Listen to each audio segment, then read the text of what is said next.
भैंस दूध कम दे रही है, मजबूरी है पानी मिलाना। या अल्लाह माफ करना।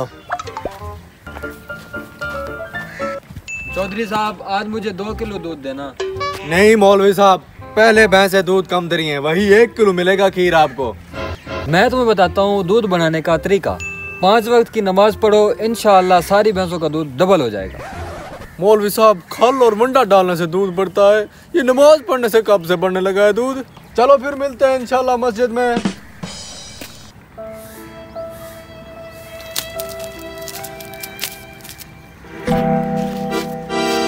मौलवी साहब के कहने से नमाज पढ़ना शुरू कर दिया, अब इंशाल्लाह दूध बढ़ेगा। बेटा जाओ बाल्टी लेके आओ, नमाज पढ़ के आ रहा हूँ, भैंस का दूध निकालते हैं। अब्बा गजब हो गया, हमारी भैंस तो मर गई। मौलवी साहब ने कहा था नमाज पढ़ने से दूध बढ़ेगा, भैंस कैसे मर गई। मिलता हूँ मौलवी को आज मैं। मौलवी साहब, आपने तो कहा था कि नमाज पढ़ने से दूध बढ़ जाएगा, मेरी तो भैंस ही मर गई है। टेंशन नहीं लेनी, अल्लाह आजमा रहा है। नमाज नहीं छोड़ना, दूध बढ़ेगा इंशाअल्लाह। ठीक है मौलवी साहब। 1 दिन के बाद। या अल्लाह, अब तो पक्का नमाजी बन गया हूँ। एक भैंस भी मर गई, अब दूध बढ़ेगा इंशाअल्लाह।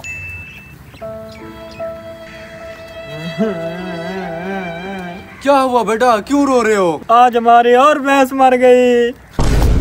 इस मौलवी को तो मैं मिलता हूँ। मौलवी साहब, आज एक और भैंस मर गई है तेरी वजह से मेरी। अच्छा मसला बताया है तूने मुझे। परेशान नहीं होना, नमाज पढ़ते रहो, नमाज के बाद दुआ भी मांगा करो, इंशाअल्लाह दूध बढ़ जाएगा। ये नुस्खा भी आजमा के देखूंगा आज, नमाज के बाद मैं इंशाअल्लाह दुआ मांगूंगा। 2 दिन के बाद। या अल्लाह, पता नहीं किसकी नजर लग गई हमारे माल को। क्या हुआ बेटा, क्यों परेशान खड़े हो? अब्बा हम तो तबाह बर्बाद हो गए, हमारी और एक भैंस मर गई। आज मैं पता करता हूँ इस मौलवी का। 1 दिन के बाद। क्या हुआ बेटा, हमारी और भैंस किधर गई? और हमारी भी मर गई, ये सिर्फ लेला बचा हुआ है। मैं तू तो चुप कर जा, तू तो मेरी एक नफर की मार है। आज पूछता हूँ मैं इस मौलवी से।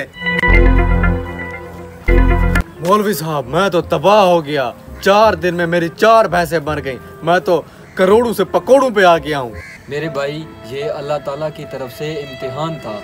हमारे प्यारे नबी हज़रत मोहम्मद और सहाबाए कराम, हम उनके पैरों की खाक के बराबर भी नहीं। उन्होंने हमसे ज़्यादा और दुख और तकलीफ़ें देखी हैं। नमाज पढ़ने का ये मतलब नहीं कि हमें सब कुछ मिल जाए।